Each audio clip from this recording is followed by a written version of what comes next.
श्राद्ध पक्ष के 16 दिन नियम से धारण करो। श्राद्ध पक्ष के 16 दिन पहले दिन से आप चालू हो जाओ। बेलपत्री शिव जी को चढ़ाया, कटोरी में या चम्मच में 2 बूंद का भी अगर दूध लेकर गए हो, थोड़ा सा भी, बस 2 पत्ती पर आपने दूध समर्पित करा और 1 लोटा जल जो तीसरे नंबर की पत्ती है उस पर समर्पित करा। आपको 16 दिन करने के बाद आपको खुद अनुभव होगा 17वें और 18वें दिन से कि मेरे घर में ऐसा लग रहा है कि सब शांति है और कोई किसी से चिढ़कर बात नहीं कर रहा। लक्ष्मी की वृद्धि अपने आप होना प्रारंभ। कई लोग कहते हैं श्राद्ध पक्ष में गाड़ी नहीं लेना चाहिए, कोई कहता है श्राद्ध पक्ष में सोना नहीं लेना चाहिए, कोई कहता है श्राद्ध पक्ष में ये कोई अच्छे कार्य नहीं करना चाहिए, मकान का सौदा मत करो, गाड़ी मत लो, ये मत करो, वो मत करो। शिव महापुराण की कथा कहती है पूर्वजों के इन 16 दिन में आप कुछ अच्छा भी करोगे ना तो ये पूर्वजों का आशीर्वाद ही मिलेगा, गलत नहीं।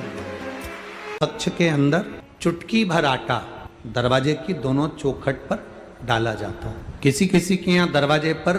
आटे से रंगोली बनाई जाती, वो देव पितर के भाव से डाला। जिस बेटे बेटी का मंगल विवाह नहीं हो रहा हो,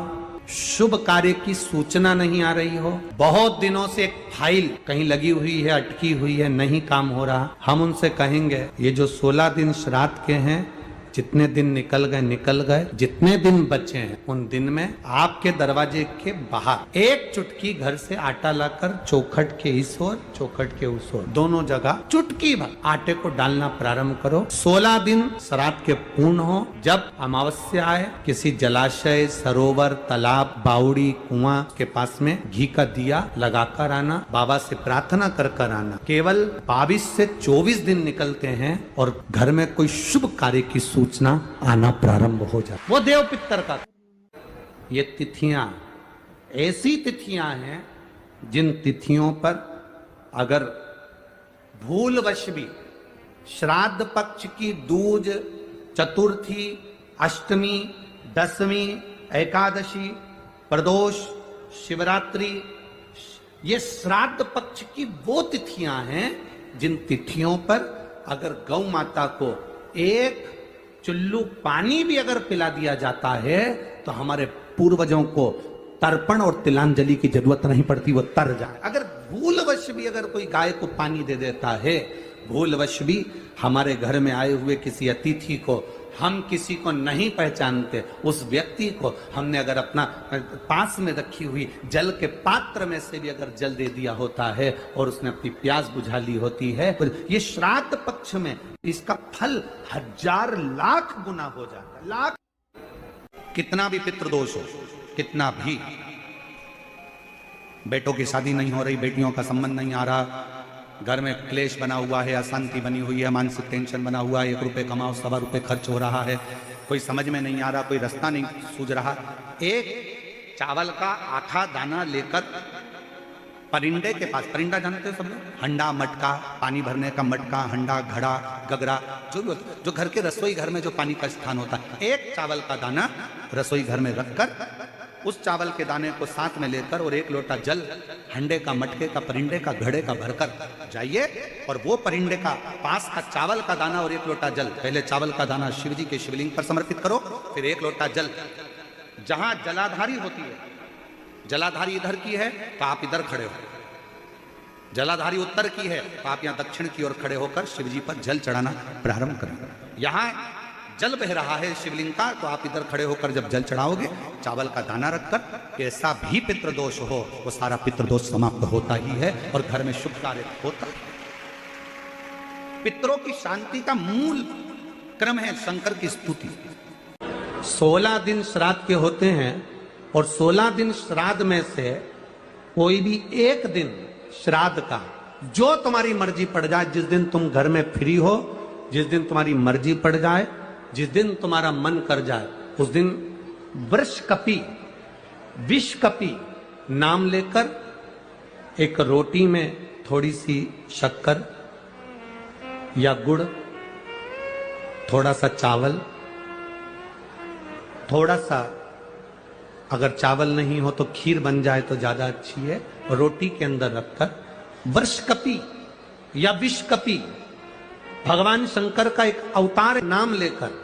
अपने दरवाजे के बाहर खड़े होकर जो गौ माता को श्राद्ध पक्ष में किसी भी दिन ये भोजन वृषकपी का नाम लेकर दे देते हैं, उसके घर में कभी संपदा की कमी नहीं आती, धन की कमी नहीं आती। घर में अगर गंगा जल रखा हो, श्राद्ध पक्ष में तुलसी के क्यारे के पास में एक छोटी सी कटोरी रखकर घर का कोई भी व्यक्ति, चाहे महिला हो, पुरुष हो, पुत्रवधू हो, बच्चे हों, कोई भी हथेली में गंगा जल लेकर अपने पूर्वजों का स्मरण कर और वो गंगा जल काशी विश्वनाथ के नाम से अपने पूर्वजों का नाम लेकर वो कटोरी में अगर 5 बार या 7 बार छोड़ देता है तो उसके पूर्वजों को पिंडदान और तर्पण की जरूरत नहीं पड़ती, उनको मोक्ष प्राप्त हो जाता। अनायास श्राद्ध पक्ष में आप कुछ भी ना कर पाए, कुछ भी ना कर सकते हो तो एक पत्ते के ऊपर कोई सा भी पत्ता ले लो, चाहे पान का ले हो, कोई पीपल का ले हो, कोई भी पत्ते के ऊपर एक पुड़ी, थोड़ा मीठा थोड़ा नमकीन रखकर अपनी कामना कर अपने पूर्वजों के लिए इन 3 वृक्ष के नीचे 16 श्राद्ध में किसी भी एक दिन आप वो भोजन को रखकर रह जाइए, अपनी कामना कर सुख का अनुभव होगा, पितरों को शांति मिलेगी। के लक्षण है इसमें आपके घर में जो भी रुद्राक्ष पड़ा हो, जो एक पानी के पात्र में उस रुद्राक्ष को डाल दीजिए, उसमें एक चावल का दाना डाल दीजिए। परिंदा जहां होता है, मटका, हंडा या रसोई घर में आपका जो पानी भरने का स्थान होता है, जिसको आरो वारो क्या क्या लगा के रखते हो, उसी के कहीं पास में उस कलश को रख दीजिए, ऊपर से उसको ढक दीजिए। शाम के समय, सुबह रखा 10 बजे से 12 बजे के बीच में, शाम के समय प्रदोष काल में भगवान शंकर का नाम स्मरण कर ओम नमः शिवाय बोलकर, श्री शिवाय नमस्तुभ्यम बोलकर या महामृत्युंजय, कुछ नहीं तो घर के दरवाजे पर थोड़ा पानी छींटना। तुम ये तो नियम बना सकती हो ना कि मैं घर में से पानी लूंगी, मटके में से, परिंदे में से, और घर के बाहर छीटूंगी। क्या होता है मटके का पानी बाहर छीटने से, परिंदे का पानी बाहर छीटने से? तो गरुड़ पुराण के अंतर्गत लिखा है 3 अंश के अंदर कि हमारे घर का जो मटका होता है वो मटका परिंदा कहलाता है। परिंदा का मतलब होता है पितरों का स्थान। हम उसमें से जब पानी लेकर घर के दरवाजे पर छींटते हैं तो हमारे द्वार पर जितने भी पितर रात्रि भर में आकर भोजन की याचना करते हैं, उस जल से उनकी तृप्ति हो जाती है। तो हमारे पूर्वजों को श्राद्ध पक्ष में पानी देने की भी जरूरत नहीं पड़ती, पिंड देने की भी जरूरत नहीं पड़ती, वो उससे तृप्त हो जाते हैं मात्र जल का सींचन करने से। 16 दिन श्राद्ध के होते हैं और 16 दिन श्राद्ध में से कोई भी एक दिन श्राद्ध का जो तुम्हारी मर्जी पड़ जाए, जिस दिन तुम घर में फ्री हो, जिस दिन तुम्हारी मर्जी पड़ जाए, जिस दिन तुम्हारा मन कर जाए, उस दिन वृषकपी, विषकपी नाम लेकर एक रोटी में थोड़ी सी शक्कर या गुड़, थोड़ा सा चावल, थोड़ा सा अगर चावल नहीं हो तो खीर बन जाए तो ज्यादा अच्छी है, रोटी के अंदर रखकर वृषकपी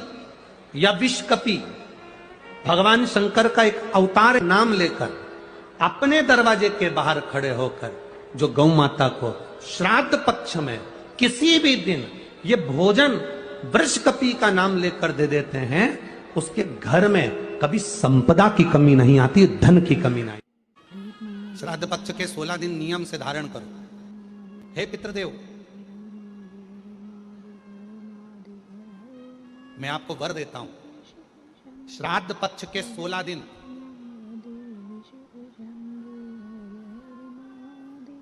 यदि संसार का कोई मनुष्य बेल दूध का प्रयोग करता है, बेल दूध से मतलब होता है बेलपत्र के ये मध्य भाग जो होता है, बेलपत्री की जो नीचे की 2 पत्तियां जो होती है, ये 2 पत्तियां जो बेलपत्री की होती है, इस बेलपत्री की दोनों पत्तियों को शिवलिंग पर जब आप रखते हैं, शिवलिंग पर रखने के बाद में आपके हाथ में जो कटोरी में दूध है, वो दूध इन दोनों पत्तियों पर, ये पितरों के भाव से, पितृ पित्राणी के भाव से, आप दोनों पत्तियों पर बेल दूध को अगर समर्पित कर रहे हैं, बेलपत्र समर्पित करने के बाद थोड़ी सी कटोरी में अगर गौमाता का दूध है और ये दोनों पत्तियों पर अगर आप अपने गोत्र से दूध चढ़ा रहे हैं, तो संसार में ऐसा कोई व्यक्ति नहीं है जिसके ऊपर पितृदोष लग जाए, पितृदोष समाप्त होकर ही रहता है। शिवलिंग पर बेलपत्र चढ़ाई। बेलपत्र चढ़ाकर ये नीचे की जो पत्ती है, आपका जो दूध का भाग है वो 2 पत्ती पर चढ़ना चाहिए, तीसरी पत्ती पर जल का भाग आता है। 2 पत्ती पर आपका दूध का भाग रहे। और जब बेल दूध का प्रयोग आप करते हैं और दूध बाबा को 16 दिन श्राद्ध के, अगर कोई कह दे कि आपके घर में पितृदोष है, ये दोष है, वो दोष है, सारे दोष आपके यहाँ लग गए हैं और आपके यहाँ ये 4 लक्षण अगर पितृदोष के दिख रहे हैं जो पहले कथा में वर्णित किए, अगर ये लक्षण दिख रहे हैं तो श्राद्ध पक्ष के 16 दिन पहले दिन से ही आप चालू हो जाओ। बेलपत्री शिव जी को चढ़ाया, कटोरी में या चम्मच में 2 बूंद का भी अगर दूध लेकर गए हो, थोड़ा सा भी, बस 2 पत्ती पर आपने दूध समर्पित करा और 1 लोटा जल जो तीसरे नंबर की पत्ती है उस पर समर्पित करा। आपको 16 दिन करने के बाद आपको खुद अनुभव होगा 17वें और 18वें दिन से कि मेरे घर में ऐसा लग रहा है कि सब शांति है और कोई किसी से चिढ़कर बात नहीं कर रहा, लक्ष्मी की वृद्धि अपने आप होना प्रारंभ। कैसा भी।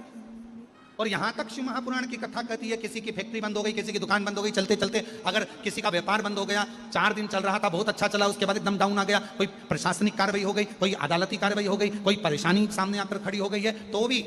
अगर प्रति 16 दिन तक लगातार शंकर भगवान के शिवलिंग पर बेल दूध का प्रयोग किया गया है तो आप 17वें दिन से अंदाजा लगा लेंगे कि आपका धीरे धीरे धीरे धीरे धीरे धीरे जो फैक्ट्री बंद सी थी वो ऊर्जावान हो गई है, चलना प्रारंभ हो गई। बेल दूध का इतना प्रभाव पड़ता है, इतना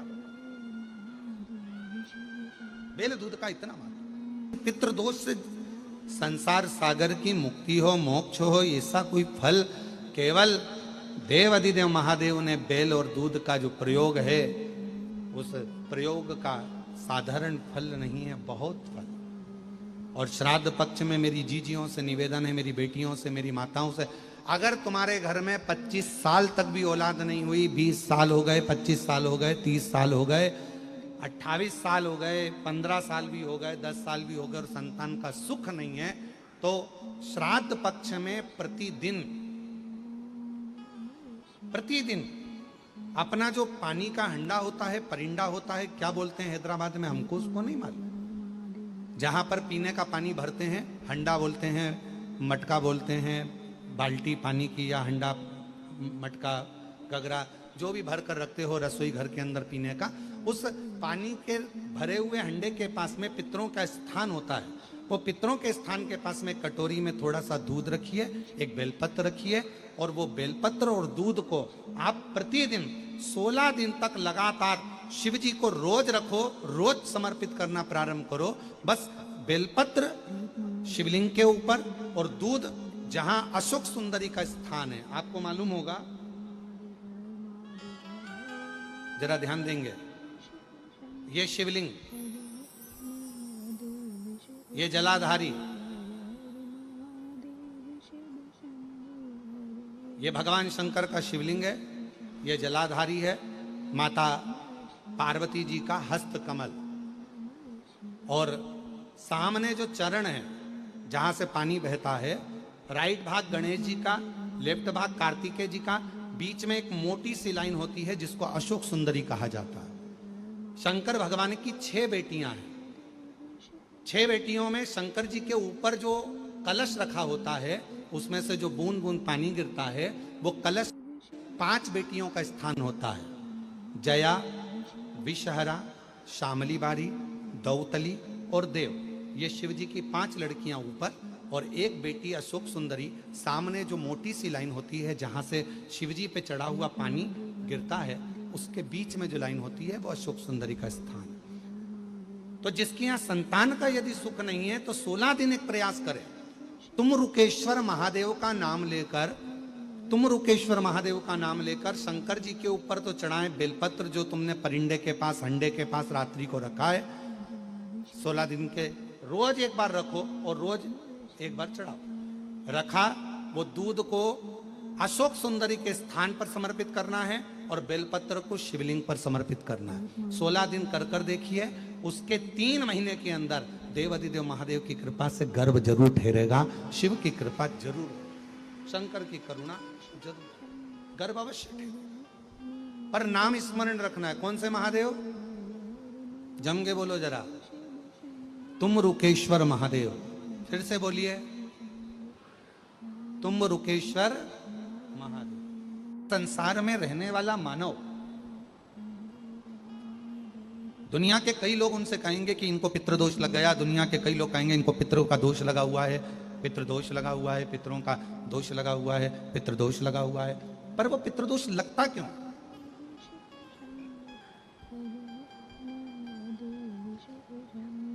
पितृदोष लगने का कारण है क्या? आपने अपने गए हुए पूर्वजों के लिए तर्पण भी करा, पिंडदान भी करा, तिलांजलि भी दी, ब्राह्मण का भोजन भी कराया, सब कुछ करा जो आपसे बन सकता था, आपने सब कुछ करा, सब कुछ। फिर पितृदोष कैसे लग गया? फिर पितरों का दोष कैसे लग सकता है? तो पितरों ने तुरंत भगवान देवादिदेव महादेव से कहा कि संसार सागर में माता पिता के रहते हुए उनका आदर ना कर पाना, या माता पिता को जब प्यास लगी उस समय पर जल प्राप्त ना हो पाना, या किसी न किसी रूप में माता पिता के पूर्वजों के आदर से वंचित रह जाना, फिर माता पिता के चले जाने के बाद, बुजुर्गों के चले जाने के बाद वो दोष घर में लग जाना पितृदोष की संज्ञा में आता। और पितृदोष के 4 लक्षण सबसे प्रबल हैं। ये कोई भी अनुभव कर सकता है पितृदोष के 4 लक्षण में। पहला लक्षण है 1 रुपया कमाओ, सवा रुपए खर्च हो रहे हैं, समझ लेना पितरों का दोष है। दूसरे नंबर का, एक व्यक्ति घर में बीमार है, ठीक हुआ, दूसरा बीमार पड़ गया, तीसरा ठीक हुआ, चौथा बीमार पड़ गया, घर में कोई ना कोई निरंतर बीमार पड़ा हुआ है, दवाई गोली लगी रही है, समझ लो पितरों का दोष है। तीसरे नंबर पर आप कोई पूजन की थाली लगाए, किसी को भोजन देने जा रहे थे, किसी को पानी देने जा रहे थे, किसी को भोजन का कोई नाश्ता देने जा रहे थे, और आपकी ट्रे में से, आपकी थाली में से, आपके हाथ से अगर कोई भरा हुआ पात्र पानी का गिर गया, नाश्ते का गिर गया, थाली गिर गई, कोई दूध का गिलास गिर गया, कोई सामग्री गिर गई, कोई पूजन की थाली तुम्हारे हाथ में है और पूजन की थाली में से मालूम पड़े कोई सामान गिर गया नीचे, समझ लो कि पितृ का दोष है। और चौथे नंबर पर पितरों का दोष का वर्णन किया गया, घर में जितने सदस्य रह रहे हैं, अगर वो किसी न किसी रूप में एक दूसरे पर चिढ़कर बोल रहे हैं, क्रोध कर कर बोल रहे हैं। प्रश्न बहुत छोटा सा है, पत्नी ने कुछ कहा, उसका उत्तर पति ने चिढ़कर दिया, पति ने कुछ कहा, पत्नी ने चिढ़कर उत्तर दिया, बच्चों ने कुछ कहा, माँ बाप ने चिढ़कर उत्तर दिया, माँ बाप कुछ बोले, बच्चे चिढ़कर उत्तर दिए, समझ लेना कि कहीं ना कहीं पितरों का दोष। तो भगवान पितृदेव ने अपने दामाद से, भगवान देवादिदेव महादेव से कहा कि संसार सागर में हो सकता है कि संसार सागर में मनुष्य रहता है, मानव रहता है, और उससे गलतियां हो जाती है। तो पितृदोष अगर संसार के लोगों को लगे तो हमारा एक निवेदन है, आप जाते जाते वर दीजिए कि ये पितरों की शांति आपकी आराधना से पूर्ण हो जाए, बस इतना वर दे दीजिए। उन्होंने हाथ जोड़कर कहा, भगवान देवादिदेव महादेव भगवान शिव जी से प्रार्थना करी, निवेदन किया। संसार का मनुष्य, दुनिया के लोग कहें कि ये पितृ दोष है, पर उस दोष से आपकी पूजन आराधना से वो दोष मुक्त हो जाए। दोष श्राद्ध पक्ष के 16 दिन नियम से धारण करो। ब्राह्मण को भोजन नहीं करा पा रहे हैं, मान लो आप गौ माता को रोटी नहीं दे पा रहे हैं, स्वान को भोजन नहीं दे पा रहे, कौवे को भोजन नहीं दे पा रहे हो, और मान लो गया ब्रह्म कपाली या कहीं पिंडदान नहीं कर पा रहे हो, तिलांजलि तर्पण नहीं कर पा रहे हो, तो एक काम जरूर करना, जल के पात्र में 2 बूंद गंगा जल डालना, और वो गंगा जल शंकर को रोज 16 दिन तक चढ़ाइए, पितृदोष समाप्त हो जाए। जब ज्यादा घर में पितृदोष हो ना, ऐसा लगे कि पितृदोष बहुत ज्यादा है, 1 रुपए कमा रहे हैं, सवा रुपए खर्च हो रहा है, हाथ में पैसा नहीं टिक रहा, दुकान 4 दिन अच्छी चल रही है, फिर व्यापार डाउन हो जाता है, कोई पैसा लेकर भाग गया, नहीं दे रहा, कहीं कर्जा मात्रा बढ़ गई है, ये पितृदोष के लक्षण है कुछ। इसमें आपके घर में जो भी रुद्राक्ष पड़ा हो, जो भी रुद्राक्ष रखा हो, क्योंकि संभाल के तो आप रखते नहीं, पटक देते यहां में, जो भी रुद्राक्ष आपके घर में रखा हुआ, एक पानी के पात्र में उस रुद्राक्ष को डाल दीजिए, उसमें 1 चावल का दाना डाल दीजिए। महाराज, परिंदा जहां होता है, मटका, हंडा या रसोई घर में आपका जो पानी भरने का स्थान होता है, जिसको आरो वारो क्या क्या लगा के रखते हो, उसी के कहीं पास में उस कलश को रख दीजिए, ऊपर से उसको ढक दीजिए। शाम के समय सुबह रखा 10 बजे से 12 बजे के बीच में, शाम के समय प्रदोष काल में भगवान शंकर का नाम स्मरण कर कर ओम नमः शिवाय बोलकर, श्री शिवाय नमस्तुभ्यम बोलकर, या महामृत्युंजय मंत्र का स्मरण कर कर, या गायत्री मंत्र का स्मरण कर कर, जो मंत्र आपकी बुद्धि में विवेक में समाहित हो उस मंत्र का नाम लेकर राम कृष्ण हरि जो बोल सकते हो, एक घी का दिया अवश्य प्रज्वलित करें, लंबी बाती का। कौन सी बाती का? फूल बत्ती का नहीं, गोल बत्ती का नहीं, लंबी बाती का लगा। बत्ती का मुख दक्षिण की ओर, कहां पर होना चाहिए? दक्षिण की ओर, ना पूरब ना पश्चिम ना उत्तर। बत्ती का मुख कहां हो? दक्षिण की ओर। जैसे श्राद्ध पक्ष में ब्राह्मण को जब भोजन कराते हैं तो ब्राह्मण का मुख श्राद्ध पक्ष के भोजन कराते समय अगर पूरब पश्चिम और उत्तर का होता है तो श्राद्ध के भोजन का फल नहीं मिलता। उसका मुख दक्षिण का होता है तो हमारे घर के जितने भी पितर उस तिथि में गए होते हैं सबको उसका भाग मिल जाता है और पितृदोष समाप्त हो जाता है। इसलिए ब्राह्मण का मुख श्राद्ध पक्ष में भोजन कराते समय दक्षिण का होना चाहिए।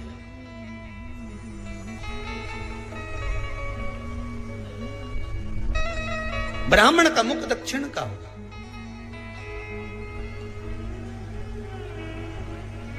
यहां तक शास्त्र कहता है महाराज, अगर गौ माता को श्राद्ध पक्ष में अगर भोजन दे रहे हो तो गाय का मुख अगर दक्षिण का है,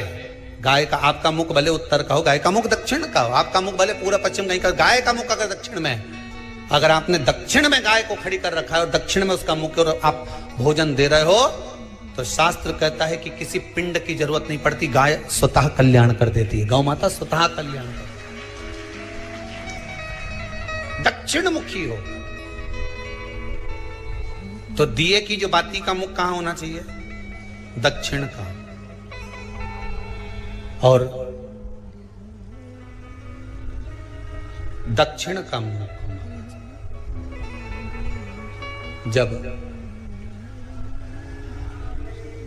जब दक्षिण का मुख हो, दक्षिण की ओर बाती हो महाराज, तब दक्षिण की बाती जलाने के बाद में भगवान से वहीं पर प्रार्थना करें। जो कलश रखा है उसके ऊपर जो प्लेट रखी है, ढाका गया है, वहां अपना सीधा हाथ रखें और अपने पूर्वजों का, अपने पितरों का स्मरण करें कि मेरे